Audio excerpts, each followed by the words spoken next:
ассалому алайкум бинандаҳои азизу гиромӣ, барномаи ахбор аст аз телевизиони тоҷикистон. Дар студия санавбари Абдулҳамид. имрӯз таҳти раёсати асосгузори сулҳу ваҳдати миллӣ, пешвои миллат, президенти ҷумҳурии Тоҷикистон, раиси ҳукумати кишвар муҳтарам Эмомалӣ Раҳмон маҷлиси ҳукумати ҷумҳурии Тоҷикистон баргузор гардид. Дар хотима баъди баррасии ҳамаи масъалаҳои рӯзномаи корӣ маҷлиси ҳукумати ҷумҳурии Тоҷикистон, президенти мамлакат муҳтарам Эмомалӣ Раҳмон ба масъулин барои иҷрои саривақтии масъалаҳои дар маҷлис баррасӣ шуда супоришҳои мушаххас доданд. гузориши хабарнигорони мо. 31 май дар бинои ҳукумати ҷумҳурии Тоҷикистон таҳти раёсати асосгузори сулҳу ваҳдати миллӣ, пешвои миллат, президенти ҷумҳурии Тоҷикистон, раиси ҳукумати кишвар муҳтарам Эмомалӣ Раҳмон маҷлиси ҳукумати ҷумҳурии Тоҷикистон баргузор гардид. нахуст оид ба ҷараёни иҷрои барномаи рушди сайёҳӣ дар ҷумҳурии Тоҷикистон барои солҳои 2018-2020 дар соли 2018 ва дар бораи нақшаи чорабиниҳо оид ба амалисозии стратегияи рушди сайёҳӣ дар ҷумҳурии Тоҷикистон дар давраи то соли 2030 барои солҳои 2019-2022 ҳисоботи раиси кумитаи рушди сайёҳӣ назди ҳукумати ҷумҳурии Тоҷикистон Ноумон Абдуғаффорзода шунида шуд. сарвари давлат муҳтарам Эмомалӣ Раҳмон супориш доданд ки ҷиҳати татбиқи саривақтию босамари барномаи рушди сайёҳӣ, беҳдошти инфраструктури соҳа, муаррифии шоистаи имкониятҳои сайёҳии ҷумҳурии Тоҷикистон тадбирҳои мушаххас андешида шаванд. барои ба ҷаҳониён шиносонидани сарзамини аҷдодӣ, ҷойҳои таърихӣ аз нав эҳё гардидаву ба хатсайрҳои сайёҳӣ ворид гардад. бо таҳияи барномаҳои махсус табиати зебову нотакрори кишвар, обҳои мусаффои чашмаҳо, руду дарёҳо, меваҳои хуштам, гулу гиёҳҳои шифобахш, сайёҳии шикорӣ, таомҳои миллӣ, расму оинҳои бою қадимаи миллати тоҷик ва ҳунарҳои мардумӣ ба таври васеъ ташвиқу тарғиб карда шавад. сипас дар кори маҷлис масъалаҳо дар бораи тартиби баргардонидани маблағҳо аз ҷониби мутахассисони ҷавоне ки аз ҳисоби буҷети давлатӣ таъсис намуданд, дар бораи лоиҳаи қонуни ҷумҳурии Тоҷикистон оид ба ворид намудани тағйиру илова ба қонуни ҷумҳурии Тоҷикистон дар бораи буҷети давлатии ҷумҳурии Тоҷикистон барои соли 2019 ва дар бораи лоиҳаи қонуни ҷумҳурии Тоҷикистон оид ба ворид намудани тағйиру иловаҳо ба қонуни ҷумҳурии Тоҷикистон дар бораи санадҳои меъёрии ҳуқуқӣ муҳокима гардид. аъзои ҳукумати мамлакат баъди муҳокима барои баррасӣ ба маҷлиси намояндагони маҷлиси олии ҷумҳурии Тоҷикистон 5 хулосаи ҳукумати ҷумҳурии Тоҷикистон, аз ҷумла дар бораи пешниҳоди хулосаи ҳукумати ҷумҳурии Тоҷикистон ба лоиҳаи қонуни конститутсионии ҷумҳурии Тоҷикистон оид ба ворид намудани тағйиру илова ба қонуни конститутсионии ҷумҳурии Тоҷикистон дар бораи мақомоти ҳокимияти давлатӣ, дар бораи пешниҳоди хулосаи ҳукумати ҷумҳурии Тоҷикистон ба лоиҳаи қонуни ҷумҳурии Тоҷикистон оид ба ворид намудани тағйиру илова ба қонуни ҷумҳурии Тоҷикистон дар бораи ба қайдгирии давлатии шахсони ҳуқуқӣ ва соҳибкорони инфиродӣ ва дар бораи пешниҳоди хулосаи ҳукумати ҷумҳурии Тоҷикистон ба лоиҳаи қонуни ҷумҳурии Тоҷикистон оид ба ворид намудани тағйиру иловаҳо ба қонуни ҷумҳурии Тоҷикистон дар бораи паррандапарвариро ирсол карданд. дар кори маҷлиси ҳукумати кишвар масъалаҳои дигар аз ҷумла дар бораи нақшаи чорабиниҳо оид ба беҳтар намудани фазои сармоягузорӣ дар соҳаи кишоварзӣ ва рушди тиҷорати аграрии ҷумҳурии Тоҷикистон барои солҳои 2019-2021, дар бораи шӯрои ҳамоҳангсоз оид ба масъалаҳои идоракунии хавфҳои фискалии корхонаҳои давлатӣ ва дар бораи андоза ва тартиби пардохти стипендия ба донишҷӯён, аспирантон ва докторантон аз рӯи ихтисос, докторантон ва постдокторантон дар муассисаҳои таҳсилоти миёнаи олии касбӣ ва илмиву таҳқиқотӣ мавриди баррасӣ қарор дода шуд.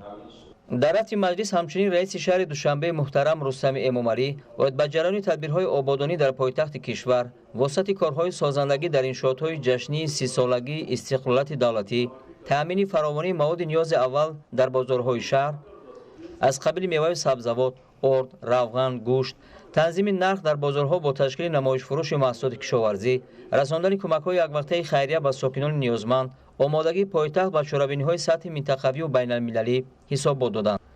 дар охири кори маҷлис раиси ҳукумати ҷумҳурии Тоҷикистон муҳтарам Эмомалӣ Раҳмон барои таъмини иҷрои супоришҳои маҷлиси навбатӣ ва амалӣ кардани дигар дастурҳои ҳукумати ҷумҳурии Тоҷикистон ба роҳбарони вазорату идораҳои дахлдор ва мақомоти иҷроияи ҳокимияти давлатии шаҳру ноҳияҳо супоришҳои мушаххас доданд.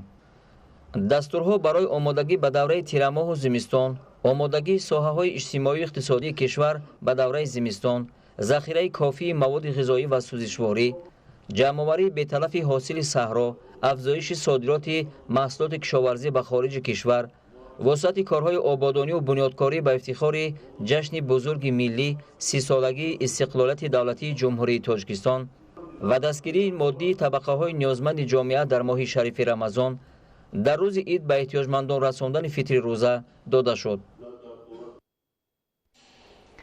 тавре иттилоъ додем 29-30 май президенти шӯрои Аврупо Доналд Туск бо сафари расмӣ дар Ҷумҳурии Тоҷикистон қарор дошт. 30 май маросими истиқболи расмии меҳмони воломақом дар қасри миллат баргузор гардид. асосгузори сулҳу ваҳдати миллӣ пешвои миллат президенти Ҷумҳурии Тоҷикистон муҳтарам Эмомалӣ Раҳмон президенти шӯрои Аврупо Доналд Тускро гарму самимӣ истиқбол гирифта ба болои шоҳсуфаи фахрӣ даъват намуданд. дар мулоқоти сатҳи олӣ ҳолати кунунӣ ва дурнамои муносибатҳои байни Ҷумҳурии Тоҷикистон бо Иттиҳоди Аврупо баррасӣ шуд. гузориши ҳамкорони мо. 29 май президенти шӯрои Аврупо Доналд Туск бо сафари расмӣ ба Тоҷикистон ташриф овард.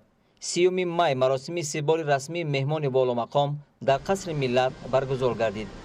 асосгузори сулҳу ваҳдати миллӣ пешвои миллат президенти Ҷумҳурии Тоҷикистон муҳтарам Эмомалӣ Раҳмон президенти шӯрои Аврупо Доналд Тускро гарму самимӣ истиқбол гирифта ба болои шоҳсуфаи фахрӣ даъват намуданд.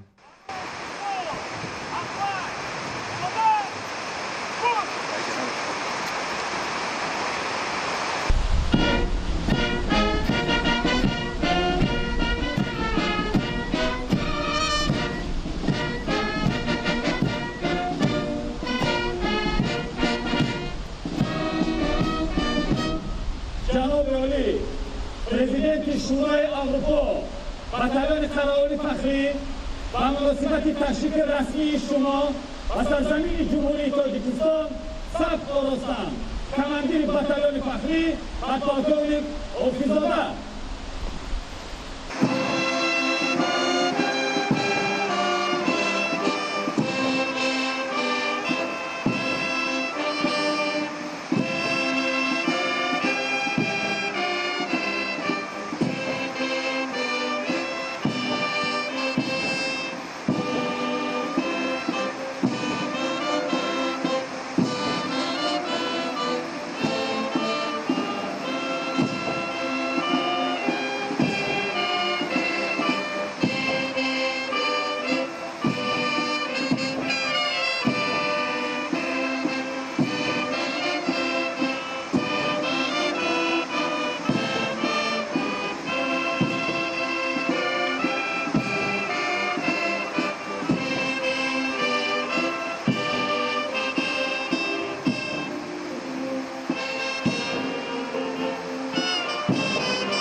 Prime Minister of Tajikistan, Minister of Foreign Affairs, Assistant to President on Foreign Relations, راهبری دفتر نمایندگی اتحادیه اروپا، راهبری دفتر پرزیدنت شورای اروپا.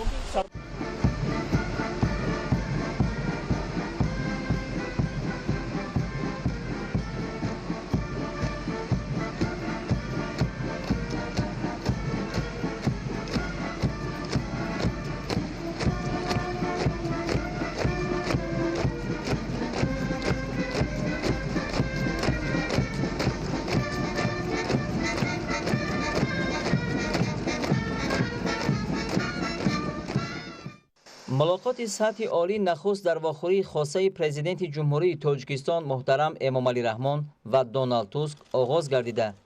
سپس در مذاکرات وسیع هیئت‌های تاجیکستان و اتحاد اروپا ادامه یافت.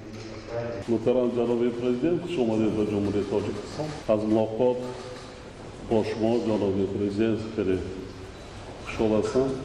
شما را به جمهوری تاجیکستان خیلی مقدم میگویم. رابطه‌های ما با اتحاد اروپا در سطح خیلی بلند ارزیابی می‌گردند. من باوری کامل دارم بعد سفر بازم همکاری‌های ما گسترش خواهد یافت. خوش آمدید. Mr. President, thank you very much for your invitation and for... جناب پرزیدنت، برای تکلیف نمودنتان اینچنین برای مهمانداری عموما سطح عالی که نسبت آن من در سطح بلند در حیرت هستم به شما یک جهان تشکر میگویم. جناب پرزیدنت، یکی از مقصدهای اولین سفری من به کشور شما از آن عبارت است که من میخواهم با این سفر خود از نام اتحاد اروپا بار دیگر تاکید نمایم که شما چگونه برای معتدل نمودن وضعیت در منطقه آسیای مرکزی نقش بزرگ بازیده ایستاده. در ملاقات حالت کنونی و دورنمای مناسبت‌های بین جمهوری تاجیکستان با اتحاد اروپا بررسی شد. نخست پرزیدنت مملکت محترم امامعلی رحمان مهمان عالی قدر و هیئت اتحاد اروپا را به تاجیکستان خیر مقدم گفتند. سرور دولت از روند تحکیم و توسعه بی‌میلان روابط تاجیکستان و اتحاد اروپا در سالهای اخیر اظهار قناعتمندی کرده تاکید داشتند که تاجیکستان به مسئله همکاری با اتحاد اروپا توجه خاص ظاهر می‌نماید و اتحاد اروپا را از جمله همیاران مهم در عرصه بین المللی می‌داند. ضمن ملاقات جانب‌ها مسائل مهم همکاری سیاسی و اقتصادی و اجتماعی و بشردوستانه تاجیکستان و اتحاد اروپا، تطبیق سندهای قبلا امضا شده از جمله سازشنامه همکاری و شریکی میان تاجیکستان و اتحاد اروپا را بررسی کرده، نقش شورای همکاری، کمیته همکاری و زیرکمیته رشد آن، مکالمه سیاسی و امنیتی و مکالمه حقوق انسان را برای تحکیم مناسبات نظررس ارزیابی کردند. تاکید گردید که تاجیکستان منفعت‌دار برای ماندن همکاری بیشتر و سودمند با اروپا در ساحه‌های سرمایه‌گذاری مستقیم به اقتصاد تاجیکستان، واردات تکنولوژی نو، رشد بخش خصوصی صنعتی، کارکرد معدن و تطبیق عملی طرح‌های بزرگ انفراستراکچوری در سمت‌های کمیونیکاسیون نقلیاتی و انرژتیک می باشد. در جریان ملاقات مسائل امنیتی از جمله مبارزه مشترک بر ضد ظهورات تروریسم، عاقبت‌های تلخ و مرگاور آن، پنهانشوی تروریسم و ظهورات اکستریمیسم در منطقه و جهان، خطر گردش غیرقانونی مواد مخدر و قاچاق سلاح محاکمه کرده شد. همکاری با اتحاد اروپا علی خصوص برنامه‌های بامکا و کدب در سمت تحکیم اقتدار محافظتی سرحد دولتی با افغانستان مخصوص ذکر گردیده. اظهار باوری کرده شد که وابسته به تجمع بیشتر گروه‌های تروریستی در شمال افغانستان، تدبیرهای مستحکم نمودن خط سرحد توسط کمک‌های بیشتر اتحاد اروپا من بعد نیز ادامه داده می‌شود. جانب‌ها همچنین رشد رابطه‌های همکاری در ساحه‌های مورد نظر طرفین، به خصوص در بخش‌های گومانیتری و حقوق انسان، اصلاحات ساحه معارف و دیگر سمت‌ها مورد بررسی قرار داده، موقع یگانه خود را برای حل مشکلات آنها ابراز داشتند. پس از انجام ملاقات و مذاکرات سطح عالی، پرزیدنت جمهوری تاجیکستان محترم امامعلی رحمان و پرزیدنت شورای اروپا دونالد توسک برای دایره وسیع خبرنگاران داخل و خارج نشست مطبوعاتی آراسته اوید به نتیجه های آن اظهار اندیشه کردند. محترم جناب توسک، محترم نمایندگان وسایط اخباری عامه، خانم ها و جنابان، ما چند لحظه پیش با مهمان عالی قدر خود پرزیدنت شورای اروپا جناب عالی دونالد توسک با نخستین سفر رسمی در تاجیکستان قرار دارند ملاقات و مذاکرات و صحبت‌های ثمره‌بخش را به انجام رسانیدیم. روابط حسنه و دوستانه جمهوری تاجیکستان و اتحاد اروپا طی دوره صاحب‌استقلالی دولت ما بر پایه اصول‌های برابر حقوقی، حسن تفاهم، احترام و اعتماد به یکدیگر و رعایت منفعت‌های طرفین برآمده شده در مجرای سازنده با مرام رشد کرده ایستاده‌اند.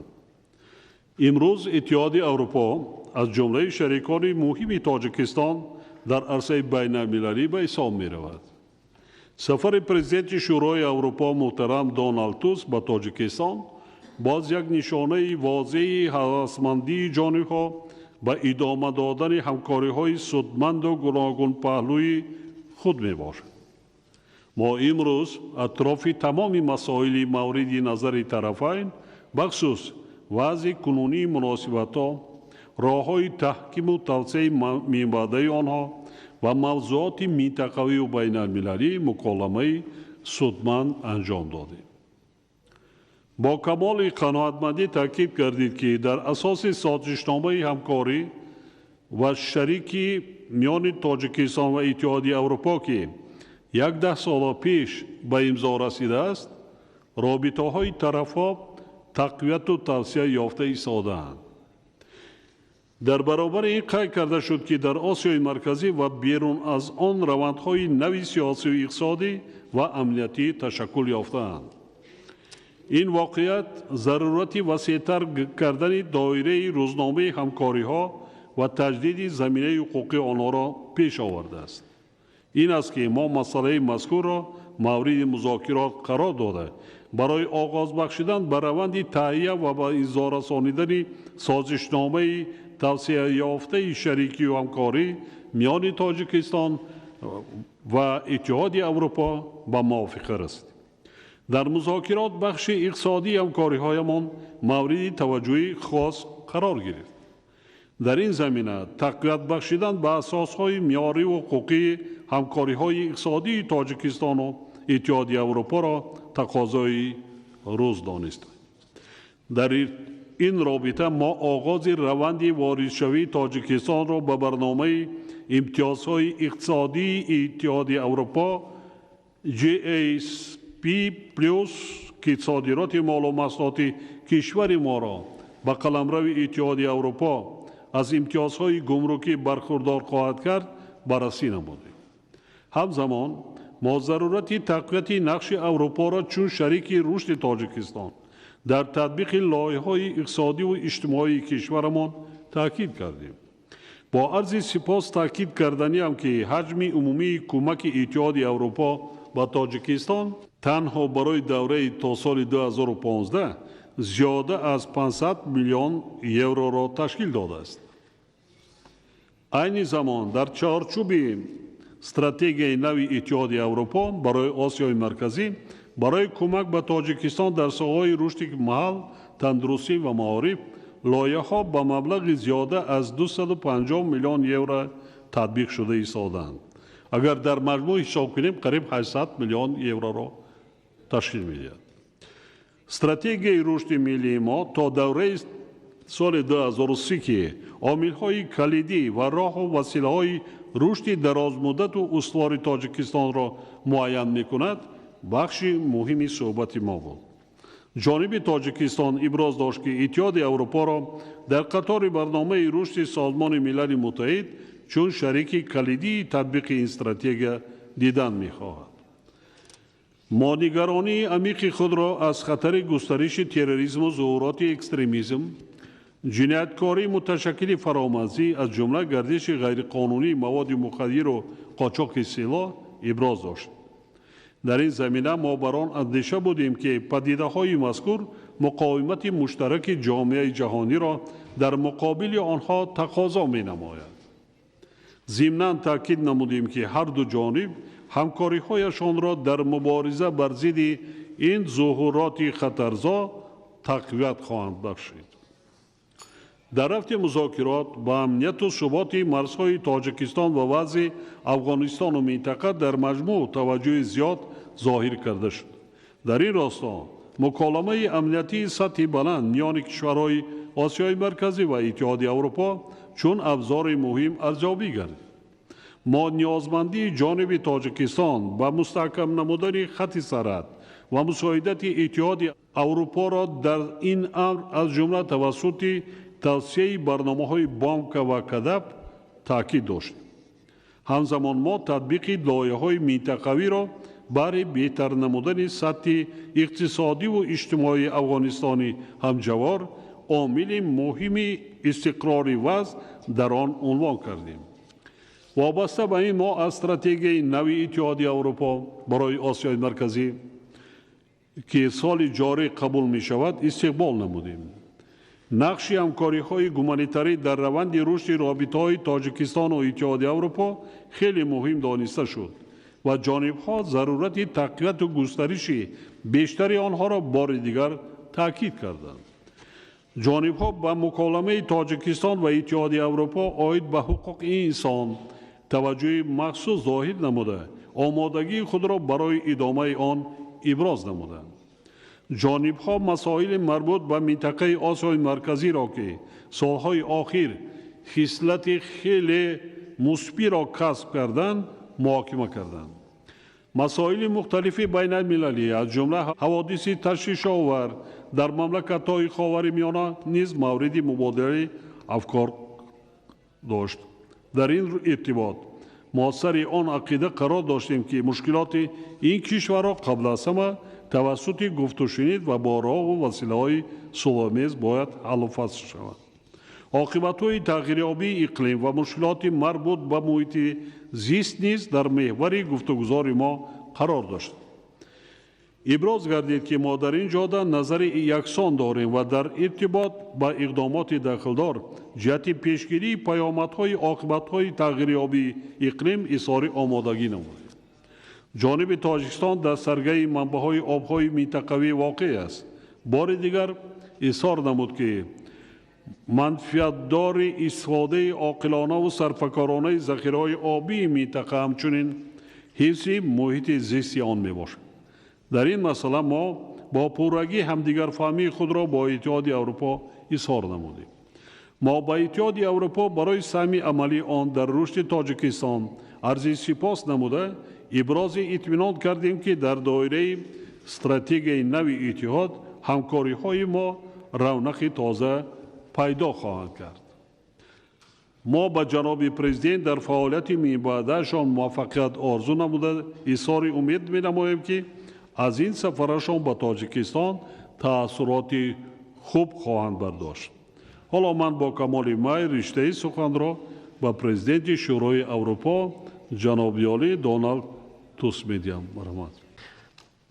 Let me start by thanking you, President Rahmon, my dear friend, for the absolutely wonderful hospitality. در اول میخواستم محترم جناب پرزیدنت دوستی بهترین من به شما برای مهمانداری سطحی بلند و اینچنین برای دعوت به کشور زیبایتان تشکر خود را اظهار نمایم و اینچنین میخواستم به شما منتداری به پایان خود را برای صحبت‌های پرمحتوا اظهار نمایم و البته من امروز گفته ایستادم که سفر من پس از قبول شدنی گفتم که آغاز استراتژی نو اتحاد اروپا عاید به کشورهای آسیای مرکزی برگزار گردیده ایستاده است و من پرزیدنت اولین شورای اروپا می باشم که به جمهوری تاجیکستان سفر کردم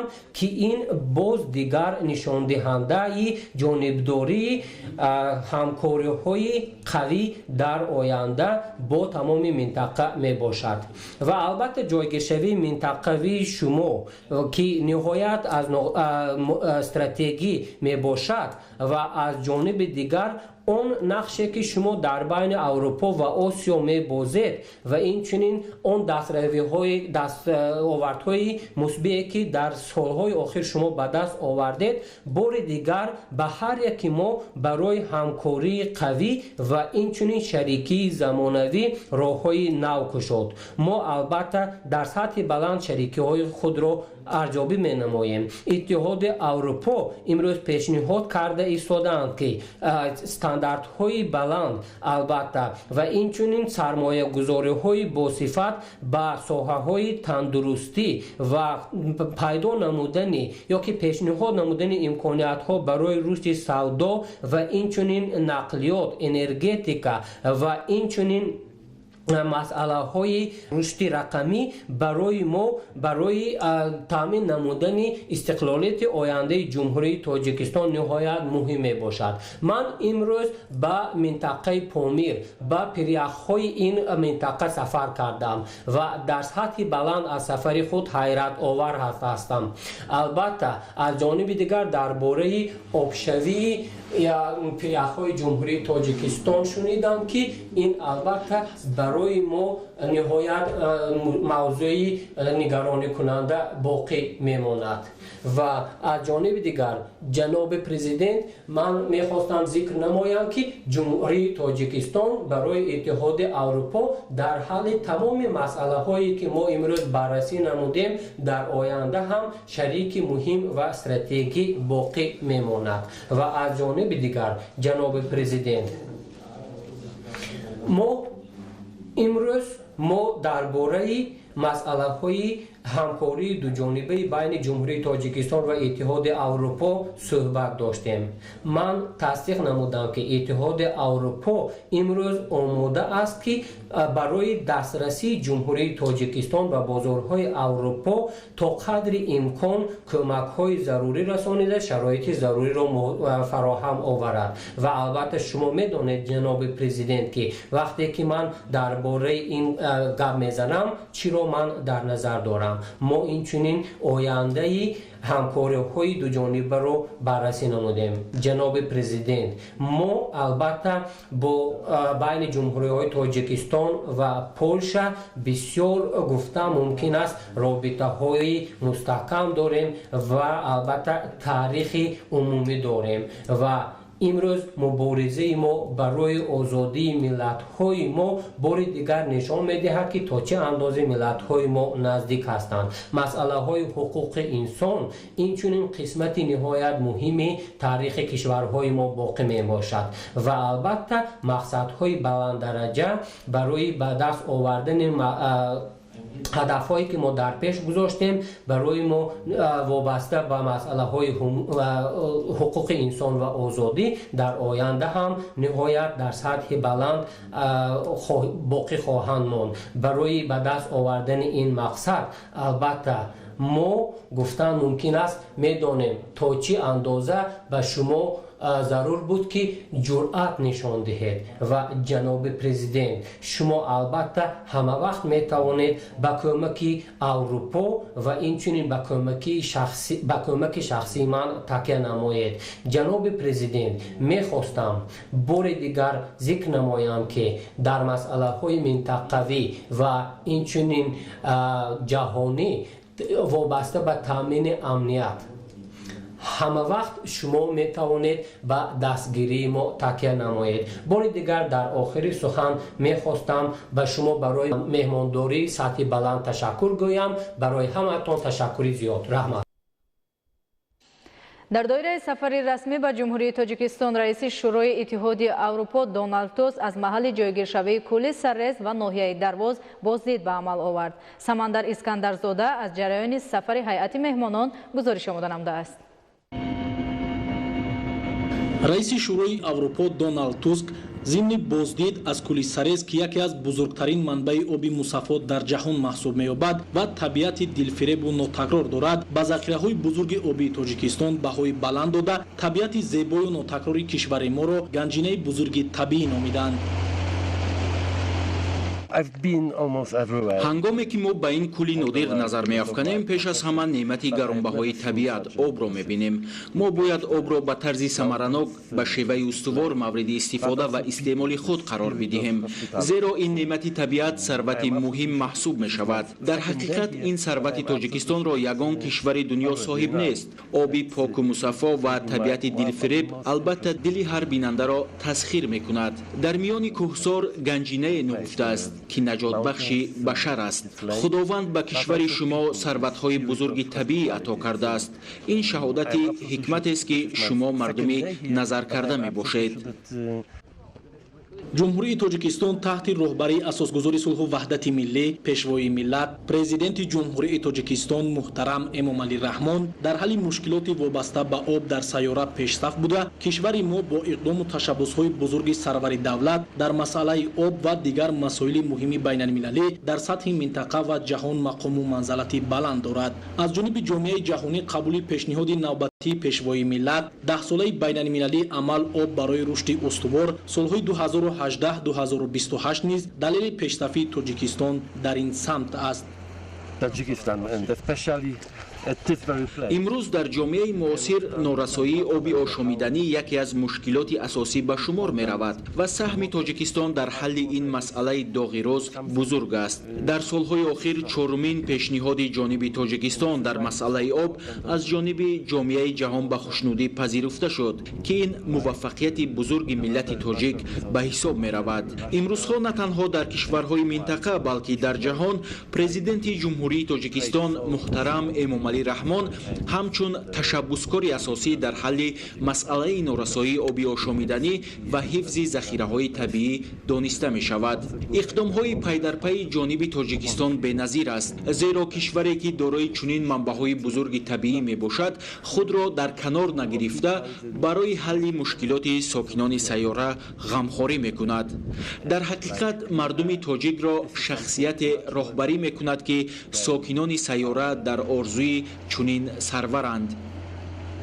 дар идомаи сафар раиси шӯрои аврупо Доналд Туск аз кохи бонувон ва истироҳатгоҳи чорчамани ноҳияи Дарвоз боздид ба амал оварданд. дар кохи бонувон фаъолият ва маҳсули дастранҷи ҳунармандон муаррифӣ карда шуд. дар ин макон занону духтарон бо истифода аз муосиртарин таҷҳизоти соҳавӣ ба духтани сару либоси миллӣ, мактабӣ, тиббӣ ва дигар маҳсулоти зарурӣ машғул мебошанд. мавриди зикр аст ки дар кохи бонувон дар баробари сокинони мамлакат шаҳрвандони ҷумҳурии исломии Афғонистон низ ба омӯзиш фаро гирифта шудаанд. шаҳрвандони ин кишвари дӯст ба меҳмони олиқадр аз дастгириҳои пайвастаи асосгузори сулҳу ваҳдати миллӣ пешвои миллат президенти ҷумҳурии Тоҷикистон муҳтарам Эмомалӣ раҳмон ёдрас шуда амалӣ сохтани ин тадбири некро дар тақвияти бештари ҳамгироии миёни Тоҷикистону Афғонистон нек арзёбӣ карданд. дар истироҳатгоҳи чорчаман бошад намоиши ҳунарҳо, хӯрокҳои миллӣ ва дастранҷи сокинони ин ноҳияи кӯҳистони мамлакат ташкил гардида буд. зимни боздид ҳайати меҳмонон аз маконҳои зебову чашмаҳои ин минтақаи мамлакат ҳаловат бурда чунин ибрози назар карданд. табиати дилфиреби Тоҷикистон дар ҳақиқат маро дар ҳайрат гузошт. ҳеҷ тасаввур карда наметавонистам ки Тоҷикистон дорои чунин мавзеъҳои зебою дилфиреб аст. дар ҳақиқат Тоҷикистон биҳишти рӯи замин будааст. инро вақте эҳсос мекунӣ ки аз наздик ин кишвари афсонавиро мебинӣ. пӯшида нест, дар ҳаяҷонам намедонам чӣ гуна Тоҷикистонро тасвир кунам, зеро зебогиаш мафтунам кардааст. идомаи ахбор.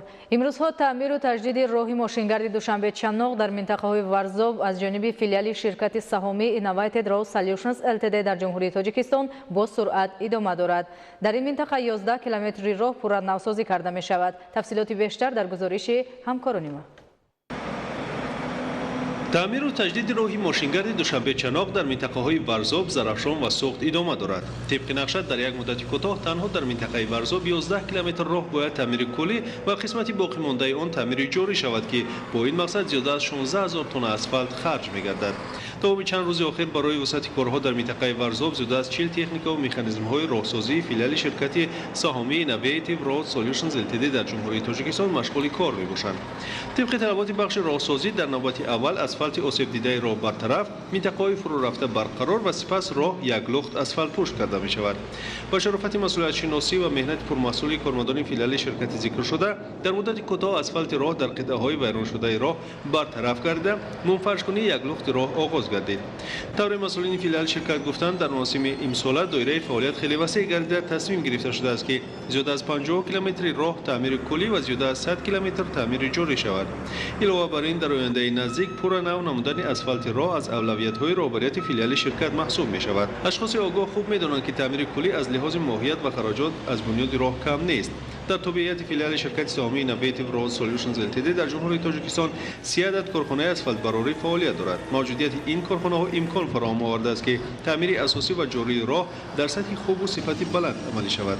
و کسی پوشیده نیست که قسمت زیادی راه دوشنبه چناق از منطقه‌ای می‌گذرد که از آفت‌های طبیعی زیادتر آسیب پذیر است. کارمندان فیلیال شرکت این عامل را مد نظر دارند و در این جهت فعالیتشان را توسعه می‌بخشند. با خلاصه برداری از کارهای انجام یافته می‌توان گفت که موجودیت و فعالیت فیلیال شرکت سهامی اینوویتیو رود سولوشنز لتد در جمهوری تاجیکستان منفعت آور، تقاضای زمان بوده، محض با شرافت فعالیت پرمسئول کارمندان آن راه دوشنبه چناق در حالت خوب قرار داشته، رفت و آمد منتظم و بی‌مانع و بی خطر شهروندان طریق آن در تمام فصل‌های سال تامین است. بر اثر عملهای تروریستی در شهر کرکوک عراق 6 ساکن آسایشده به هلاکت رسیده، 18 کس دیگر جراحت برداشت. ضمن عملیات گسترده ساختارهای قدرتی جمهوری اسلامی افغانستان در ولایت جوزجان قریب 30 سلاح به دست محو کرده شد. شرح خبرها از خارج مملکت. در پایتخت جمهوری اسلامی افغانستان شهر کابل عمل تروریستی انجام داده شد. در نتیجه 6 نفر به هلاکت رسیده، 6 کس دیگر مجروح گردید. طور رسانه‌های خبری محلی اطلاع می‌دهند تروریست خودکش کوششی وارد شدن به بینای اکادمی حربی در شهر کابل را نموده است، ولی کارمندان ساختارهای قدرتی عمل و حرکت شبهناک او را پی بردند. در این وقت تروریست تجهیزات ترکنده در بدنش جای نموده را به کار درآورد. از ضربه ترکش بینای اکادمی حربی قسماً ضرر دید. یادآور می‌شویم که ماه ینور سال گذشته در نزد بینای اکادمی حربی در شهر کابل عمل تروریستی انجام داده شده. در نتیجه 11 کارمند مقامات پلیس جان باخته بود. در قسم شمالی ولایت جوزجان جمهوری اسلامی افغانستان خدمتچیان حربی بر ضد گروه‌های سلاح به دست عملیات ضد تروریستی گذراندند. در نتیجه 29 سلاح به دست محو کرده شده، 21 هممسلک آنها زخمی گردید. ضمن عملیات کارمندان ساختارهای قدرتی در حجم کلان، یراق و مهمات جنگی سلاح به دستان را نابود کردند. گروه‌های سلاح به دست به مقاومت مسلحانه نیروهای حربی تاب نآورده فرار نمودند. کارمندان ساختارهای قدرتی افغانستان با مقصد سرکوب کردن گروه‌های سلاح به دست در ولایت‌های گوناگون کشور عملیات ضد تروریستی می‌گذرانند.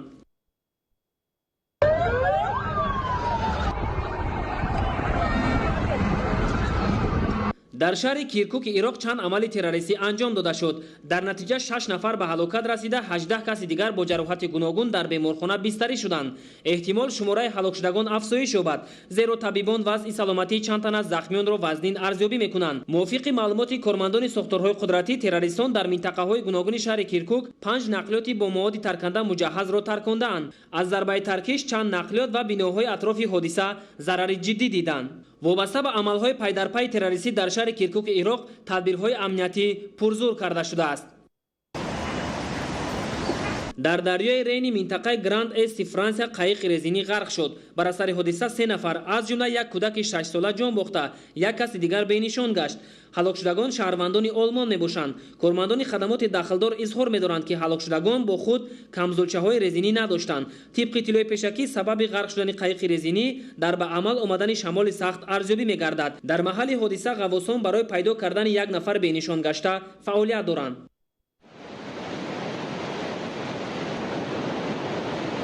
در شط ارکانزاس شتات‌های متحده آمریکا که قبلا از گردباد ضرر جدی دیده بود، بارش شد و آبخیزی به عمل آمد. کوچه و خیابان‌های شهر فورت اسمیت شتات مذکور به دریا تبدیل یافته است. صدها بنای استقامتی و معموری در احاطه آبخیزی قرار گرفتند. طغیان آب به اینفراستراکچور شهر خسارات جدی رسانده، خطای انتقال نیروی برق کارناشایان شده است. کارمندان خدمات نجاتدهی ساکنان را از منطقه‌های از آفت طبیعی ضرر دیده به جای‌های بی‌خوف می‌کشانند. همچنین از بارشات و آبخیزی راه و پل‌های نقلیاتگر نیز ضرر جدی دیده است. حکومتداران شtat ارکانزاس وابسته به حالت پیش آمده به ساکنان توصیه دادند که احتیاطکار باشند. هواشناسان پیشگویی می‌نمایند که چند روز دیگر ادامه یافتن بارشات و آبخیزی در شtat مذکور از احتمال دور نیست. در شtat اکلاخوما باشد در رابطه با تهدید بارشات و آبخیزی، کارمندان خدمات داخلدار در ساحل‌های دریاها سدهای صنعی بنیاد می‌کنند. کارمندان مقامات پلیس ونگریا کاپیتان کشتی سیاحی ویکینگ سیگیون که در دریای دونای با کشتی مسافربر روسالکا برخورده سبب مرگ 7 سیاح و بینشان شدن 21 کس دیگر شد بازداشت نمودند. کاپیتان کشتی سیاحی شهروند 64 ساله اوکراین می باشد. با گفته کارمندان خدمات داخلدار، کاپیتان کشتی سیاحی ویکینگ سیگیون قصداً با کشتی مسافربر روسالکا برخورده است.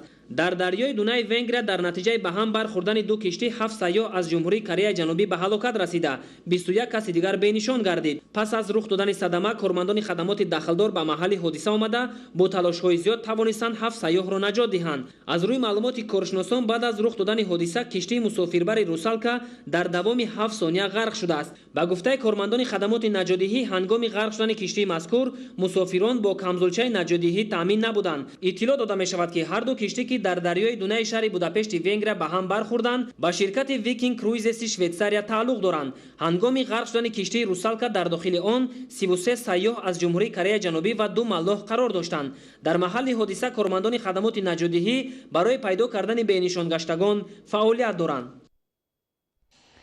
با مقصد سزاوار استقبال گرفتن 30 سالگی استقلالیت دولتی جمهوری تاجیکستان در ناحیه اشکاشیم کارهای آبادانی و سازندگی با سرعت ادامه دارد. عین حال کارهای ساختمانی در 35 انشاءات تعیینات گوناگون با ارزش بیش از 68 میلیون سومانی ادامه دارد. از جمله طبق نقشه بینای خانه 24 حجره دار دوام چند ماه اخیر به استفاده داده می شود.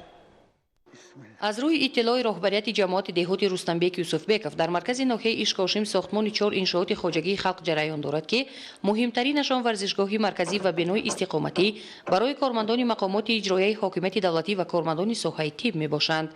فرمایشگر کارهای ساختمانی دیرکسیای ساختمان انشاءات حکومتی دستگاه اجرایی پرزیدنت بوده ارزش خرجنامه‌ایشان زیاده از 6 میلیون سومانی را تشکیل می‌دهد. از روی اطلاع کارمندان جمعیت دارای مسئولیتش محدود به دائم الکی به مبلغ 2 میلیون و 731 هزار سومانی کارهای ساختمانی اجرا گردیدند. کارهای اساسی دیواربندی در آشیانه‌های یکم و دوم به انجام رسیده، اندازه‌کنی راهرو و حجره‌ها دوام دارد. کارهای بتون ریزی هم قسماً انجام داده شده در آشیانه سوم کفشرکنی و سیمبندی رفته ایستاده است. از روی گفتی وی تا آخر ماه آگوست ساختمان بنای دارای 24 حجره استقامتی پررو به آخر می‌رسد. اول ماه سپتامبر باشد در پیشروی جشن استقلالیت دولتی جمهوری تاجیکستان این منزل استقامتی به استفاده داده می‌شود. در ساختمان منزل استقامتی کارگران از منطقه‌های گوناگون جمهوری مهنت نموده ایستادند. بیشتری از آنها پیشتر هم در ساختمان‌های حدود ولایت مختار کوهستانی بدخشان کار کرده بودند. از روی گفتشان راهبریت شرکت ساختمانی برای فعالیتشان شرایط مساعد فراهم آورده است و کار از روی نقشه به تأخیر در جریان است.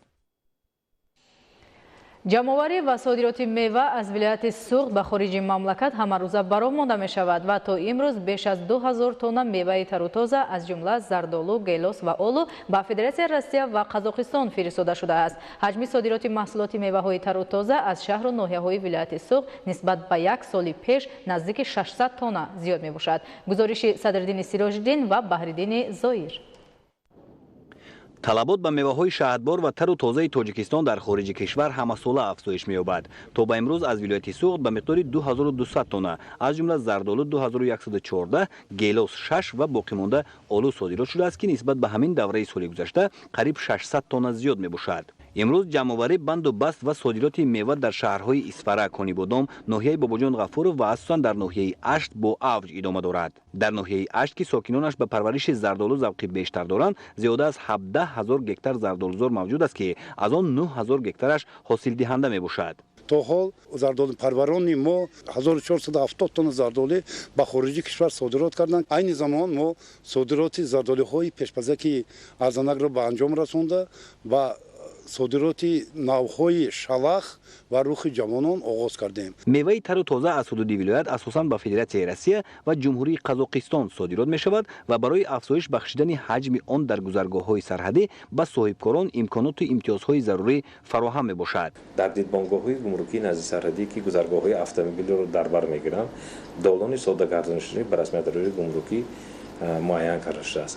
در برابر صادرات میوه همچنین به کارکرد آن از جمله تیار نمودن افشوره با تمغه‌های گوناگون نیز اهمیت مخصوص ظاهر می‌گردد و امروز کارخانه‌های کارکرد میوه و سبزیجات ولایت در سطح ضروری فعالیت دارند. ما نقشه داریم که زیاده از 1000 تن باز با زوادهای کارکرد کنسروبراری شهر ناحیه‌های ولایت میوه‌های تر تازه پیشنهاد نماییم. جهتی زیاد نمودن زردآلو باغ باشد، همساله نقشه ها طرحریزی می شوند و در این سمت نیز باغداران ناحیه اشت به موفقیت های نظررس نائل گردیدند. سال جاری аз ҳисоби заминҳои талу тепа чароғоҳ ва заминҳои агардиши кишоварзӣ монда дар майдони 250 гектар боғи токзори нав бунёд карда шуд. ҳозир асосан навҳои барои хориҷа содирот мешуда ва ё он ки дар бозори дохила нағз ба савдо мерафта бунёд карда истоданд. дар мавсими ҷамъоварии ҳосил аз боғот бахусус аз зардолузор дар ноҳияи Ашт беш аз 2000 сокини маҳаллӣ хоса занону духтарон бо ҷойи кор ва маоши хуб таъмин мешаванд. дар ҳамин боғ зардолӣ ҷамъоварӣ карда истодем ва 25 то 30 мечинем ва маошамонро сари вақт мегирем, кор мекунем, зиндагиамонро ҳамин коркати пеш мебарем. мева бо нақлиётҳои махсус ки дорои яхдон мебошанд содирот карда шуда, сифатнокии он дар муҳлати муайян таъмин мебошад. имрӯзҳо дар муассисаи боғи миллии ваҳдат гелос зардолу оғоз ёфтааст. ҷамъоварӣ Ашт 5 тонн гелос ҷамъоварӣ карда шудааст. дар рӯзҳои наздик зардолуҳоро ҳам ҷамъоварӣ кардан ба оғоз менамоем. дар маҷмӯъ боғдорони шаҳр ноҳияҳои вилоят бо истифодаи самаранок аз имконоти мусоид ва аз рӯи талаботи соҳа кӯшиш доранд ҳарчи бештар ҳосил ба даст оварда дар баробари содирот ҳамчунин бозори дохилиро бо меваҳои хуштаъми ватанӣ таъмин намоянд ва дар ҳамин замина ба зиндагии шоиста шарафёб гарданд. бинандаҳои азизи гиромӣ, чунин буданд хабаргузоришҳое ки то ин лаҳза ҳамкорони мо омода намуданду манзури шумо намудем. саломат бошед.